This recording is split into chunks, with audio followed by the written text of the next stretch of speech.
Économie de moyens et efficacité graphique, ce sont deux notions qui cernent particulièrement l'art du paléolithique. On n'est jamais dans un art de la silhouette, on n'est pas non plus jamais dans un art de la copie, de la copie de la réalité, on est dans un art de la traduction graphique qui reprend les détails essentiels et qui les intègre dans une figuration qui, de façon très synthétique, nous conduisent de façon très sûre à une lecture assurée. Nous sommes devant un bison qui est un adulte dans la force de l'âge, qui est engagé dans tel comportement, qui est engagé dans telle animation, un cheval qui est au trot, un cheval qui court, qui galope, un cheval qui franchit un obstacle. Et donc, de façon extrêmement efficace, l'artiste du paléolithique est capable de rendre un moment particulier d'un moment de la vie, un moment particulier de la saison, l'engagement dans un comportement, éventuellement des scènes. Alors les préhistoriens se sont fatigués à répéter qu'il n'y avait pas de scènes dans l'art du paléolithique, mais à partir du moment où on a un juvénile qui allait, on a un troupeau, une harde de rennes ou un troupeau une série de bisons pris dans l'affolement, chassés par le lion comme on a chauvé, mais on est obligé de reconnaître la scène. Donc de façon très synthétique, à la fois pour la figure, à la fois pour les groupes des figures et pour la technique aussi, avec des moyens techniques qui sont remarquablement efficaces, cette façon de faire ressortir la figure par rapport au support, comme à Chauvet, avec un liseré très finement gravé pour faire ressortir la figure. Donc à la fois au niveau technique aussi, on a une efficacité graphique qui permet une détermination très très fiable et très rapide. Au point qu'on pourrait presque y voir des précurseurs de la bande dessinée, du dessin animé, ou bien de la figuration en 3 dimensions, hein, la 3D comme on dit aujourd'hui. Exactement. Pour l'animation aussi d'ailleurs, les artistes du paléolithique ont inventé un moyen qui sera redécouvert dans la BD contemporaine, en particulier pour la figuration de l'animation. Donc il faut distinguer deux choses. L'animal est engagé dans une animation qui peut être déterminée. Je parlais tout à l'heure du cheval qui va se cabrer ou qui va ruer, du cheval qui tombe, du bison qui est occupé à galoper.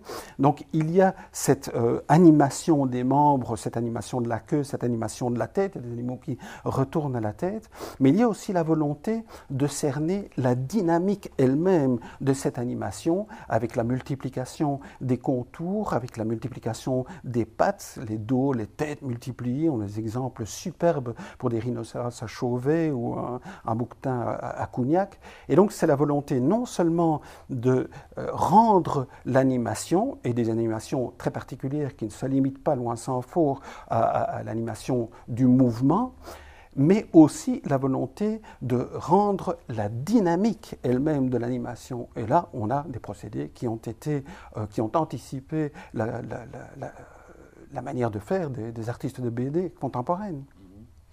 Il y a un autre volet important et sur lequel apparemment on n'avait pas trop prêté attention jusqu'à récemment, ce sont d'autres signes qui ne sont pas de la figuration cette fois-ci, en tout cas qu'on ne peut pas identifier comme objet. Et il y en a énormément, et je dirais que plus on regarde, plus on en voit, d'une certaine manière.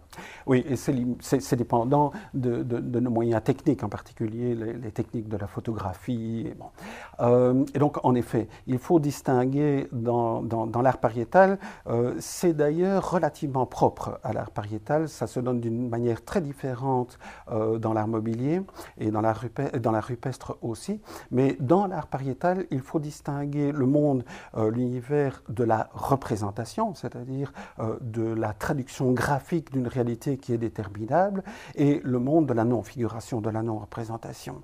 Alors, en réalité, du point de vue quantitatif, grâce aux techniques d'études qui sont plus sophistiquées aujourd'hui, un petit peu plus précises aussi, on peut considérer que 80% du corpus est constitué par le monde de la non-figuration. Donc, parce que les préhistoriens ont globalement qualifié de signe, le mot n'est pas bon, c'est-à-dire tout ce qui et non figuratif, tout ce qui tout ce ne représente pas, tout dirais. ce que l'on ne peut pas identifier. Et 20% peut être intégré dans le monde de la figuration. Alors, le mot, la notion elle-même ne convient pas. Surtout, c'est une manière un petit peu, si j'ose dire, d'évacuer la difficulté, ce qualificatif très global, très généralisant des signes. Quand on reprend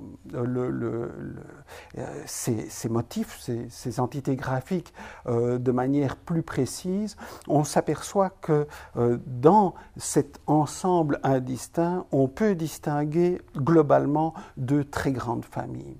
La première famille répond, peut être en fait intégrée dans le monde de la figuration, dans le monde de la représentation. Simplement, nous n'avons pas les clés de lecture pour déterminer ce qui a été figuré. Nous ne les avons pas, sauf de manière exceptionnelle. C'est le cas par exemple pour un tracé qui se présente comme un signe oméga, et qui à Chauvet se retrouve gravé sur un mammouth dont les défenses sont figurées de face. Et donc là, le signe oméga, nous pouvons le lire. Il s'agit d'une abréviation de défense du mammouth. Bon, ce cas-là est relativement exceptionnel. Il y a d'autres exemples, mais ça reste relativement exceptionnel. Pour ces autres grands tracés complexes qui ont souvent un caractère géométrique, les clés de lecture, nous ne les avons pas. Ils sont limités à des régions, ils ont une valeur régionale. Et puis, à côté de ces tracés complexes, on a une kyrielle de tracés que j'ai intégrée dans la catégorie des tracés élémentaires.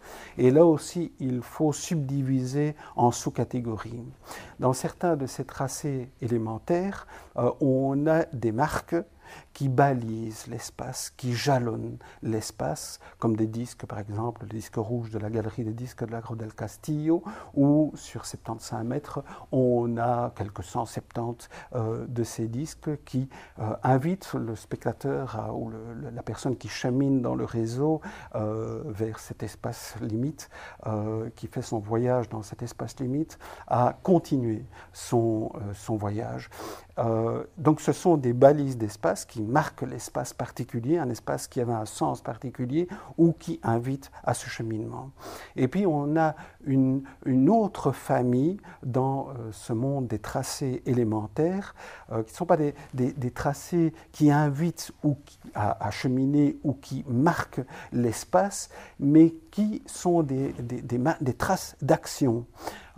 Parmi ces traces d'action, on peut par exemple intégrer des panneaux argileux sur les parois qui ont été marqués, qui ont été lacérés, ou bien des points qui sont le résultat d'actions. Donc la volonté dans ce cas-là n'est pas de faire un motif, ce n'est pas la volonté de tracer, mais d'exécuter une action dont il reste une trace. Et puis, il y a des enlèvements. On emprunte à la paroi ou à la grotte des éléments, et puis on s'en va avec les éléments que l'on a pris à la grotte.